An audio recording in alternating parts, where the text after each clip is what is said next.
louisemckayart, and welcome to my channel. I am back home from the fluidart boutique and I am ready to go. Now, first of all, I want to say welcome to my channel. I appreciate y'all being here and seeing what in the world I'm up to today. But today I'm doing a canvas.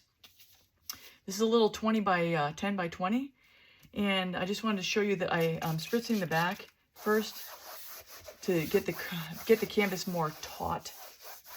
In other words, make it more like a drum, because sometimes the canvas can sag a little bit, and doing that makes it get a little more bongo-like. So I know I don't work with canvases very much, but I am determined to play around and go bigger with my blooms, and that's what I'm here to do today. And I hinted at this a few weeks ago with I don't know, it was a 12 by 16, and I have a bunch of these little 10 by 20s that I want to play with.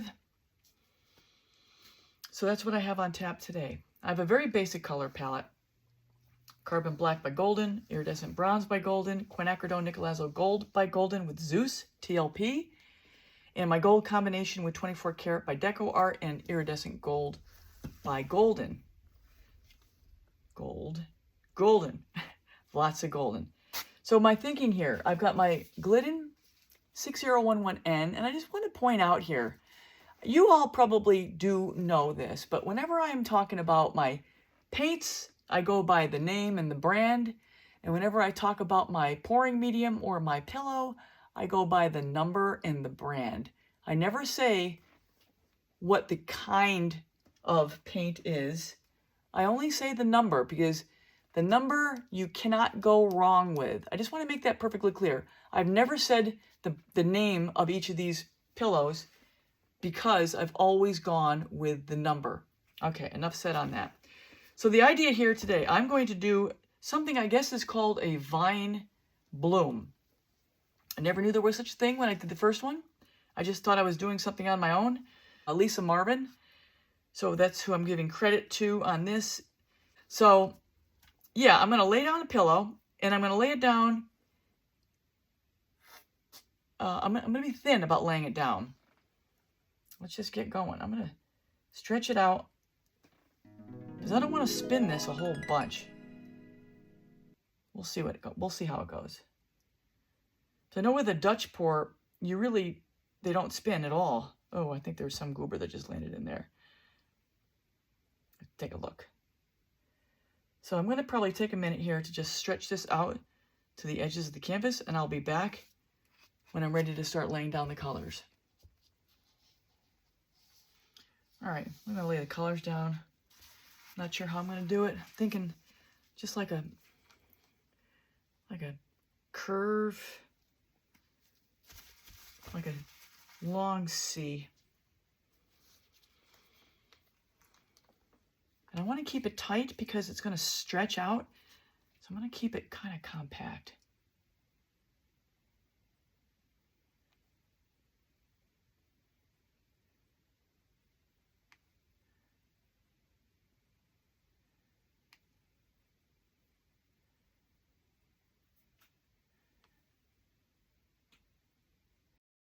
So everyone, as I go through this section, I'm going to go on 5 times the speed. You can see what I'm doing. I'm laying down the colors in the same order that I called them out. I just want to save some time here.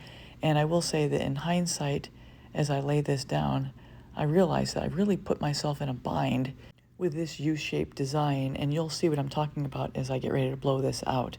But for right now, I'm just laying down the colors, and I'll be back in a second. Okay, that's that. Let's get the cell activator. So I think what I'm going to do, and I haven't decided what blow dryer I'm going to use. I've got my Berta, and I put an adapter on it. And I have my, I don't even know what this is called. It's just got paint on it. Infinity Pro. And I have the adapter. I think this is going to be too strong. The Infinity Pro, which is like 1875 watts. This is 1,000. So I think what I'm going to do, I'm going to blow this way first, and I'm going to go half and half on the cell activator. So let's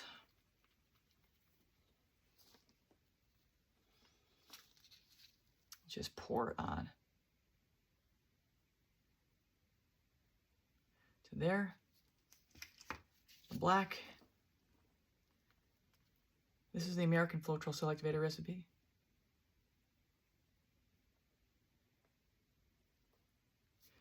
Video 141 if you want to see how I do it. Oh, darn. Oh, that's going to get picked up. All right, step stool. Blow dryer's on.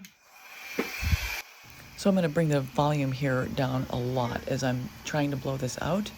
And you can see right away, well, first of all, this hair dryer was not strong enough and I have to switch out my hair dryer. So I end up swapping this one for the larger one just to get this to start to blow out. I think I need more power. I'm going to switch. So here I come back in with a stronger hair dryer, and I'm realizing right here that I am really up against a wall, because as I blow in, I'm thinking, how am I going to blow the other side back? And so this is what I was talking about. This design is not the best for this kind of blowout, because I end up cramping myself into each other going in both directions, if that makes sense. All right. I'm probably messing this up, but let's just keep going.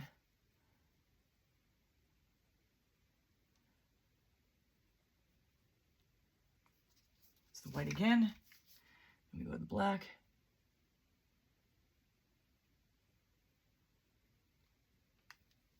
I'm going to start from down here and work my way up. So you can see here, as I try to blow out in the direction toward me, I have a lot of problems with it, and I end up ultimately having to blow it out with my mouth to get it to stretch in the direction I want it to go. I will tell you that I learned a lot on this creation, that this particular way I laid out the colors is certainly not an easy way to go. Maybe on a much larger canvas and something that's more square, but not on something that's this long and skinny.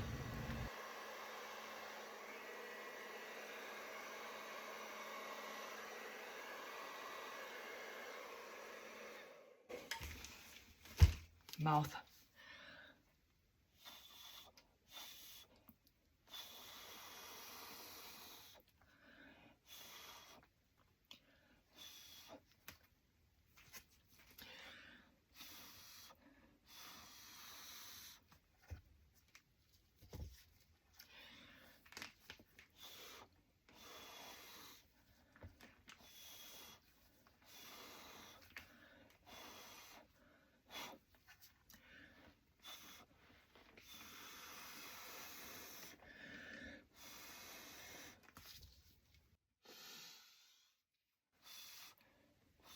Straw. So right here I decided to use the straw to create the ridge like I do when I'm blowing out coasters and other things, to create a ridge that I can then blow at to get this paint to finally spread like I want it to.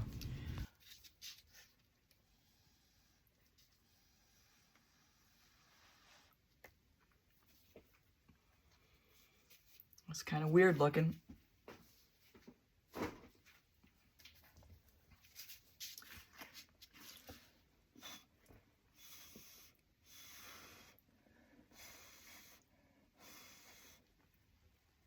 I made it weirder looking.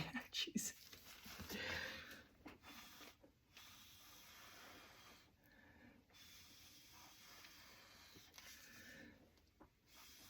All I'm trying to do with that bottom part is try to get some semblance of a bloom out of this creation right here.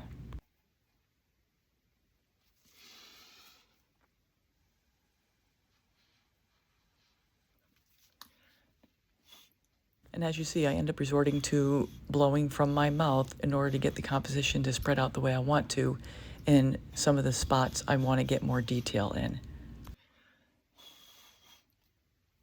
It's just a reminder that even though you might be using a hairdryer, you have other tools available. You have a straw, you have your mouth, you have your palette knives, you have all kinds of things at your disposal to get the composition the way you want it to form.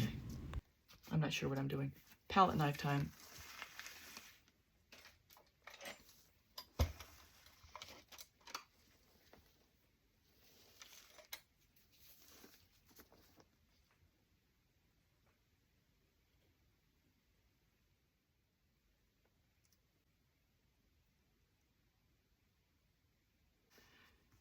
I really don't want this touching in the middle, but I guess it is what it is at this point.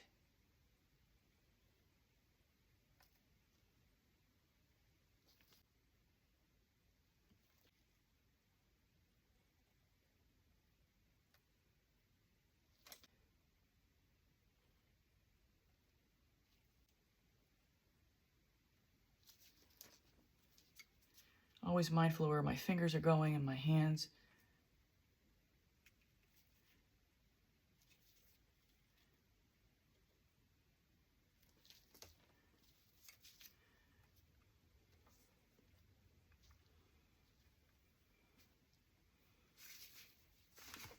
All right, we're gonna make a mess now.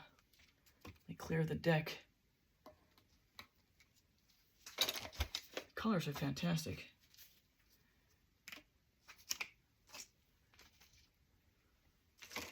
Can't go wrong with these colors. All right, let's give it a spin. See where we end up. I gotta learn how to do this.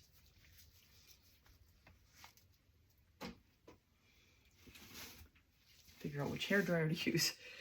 Figure out a lot. Okay. Just get it to stretch over the sides. Same concept as with the coasters. You gotta get it, the paint over the edges so that it flows. I made it very hard for you guys to try to replicate this because I did it so haphazardly. All right, let's give it a spin. I guess the point that's learned here is stay flexible.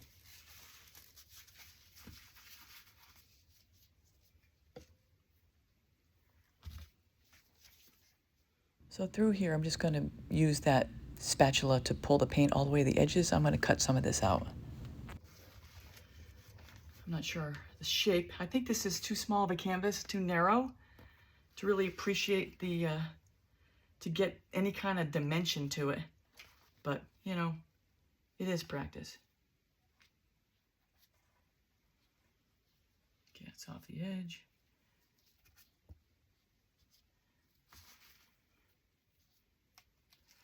Give it another spin. Kind of a weird.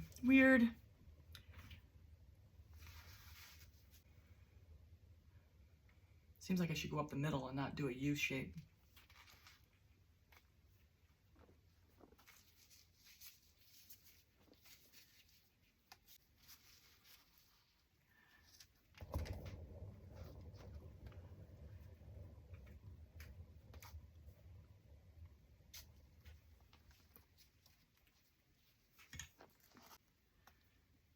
Well, this is something else.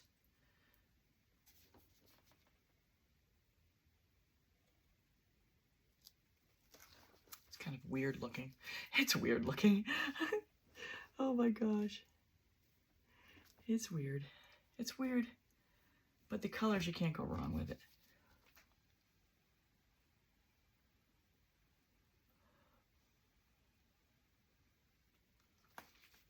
I have no idea if I have enough paint off.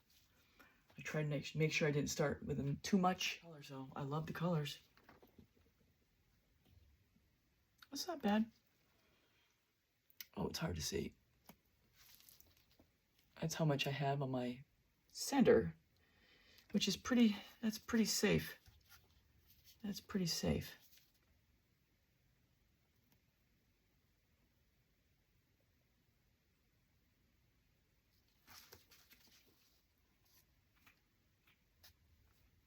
Well, I think we're about as done as I can get it. Let's give it a little shape. I know it's hard to see here, but all I'm doing is pulling the pillow from the pillow into the petal just to give it some shape.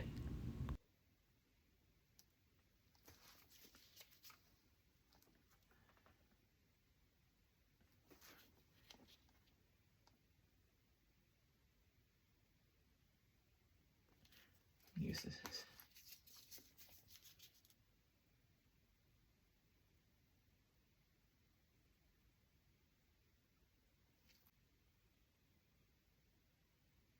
So I'm going to point out here, as I'm just adding a little bit of dimension to the petals, is that because this canvas is rectangular and I spun it out, the ends really ran away from me. And so I think the next time I do this, I'm going to have to do a different shape or do it on a canvas that's a little more square. Or I minimize the amount of spinning I do.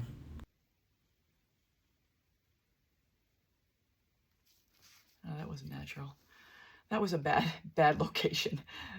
Oh, it doesn't feel right.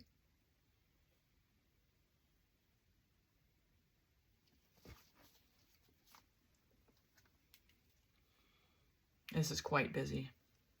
All right, I think I'm going to call that done. So what I'm going to do off camera is I'm just going to clean up my bottom.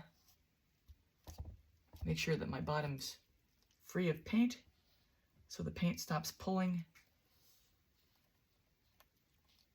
And then I'm going to come back for a flyover. So everyone, that's a wrap. Here are the final varnished results. This was varnished 2 times with Liquitex High Gloss Varnish. So there we go. So I'll be doing more of these, and I'm learning each time, and I am going to be going bigger. So everyone, I hope you enjoyed this tutorial. I'm learning, and hopefully you'll be learning as we go. You get to learn from my mistakes, and hopefully you get to enjoy these as I work through problem solving these. So if you're new here and haven't subscribed yet, please consider subscribing, hitting the bell and all.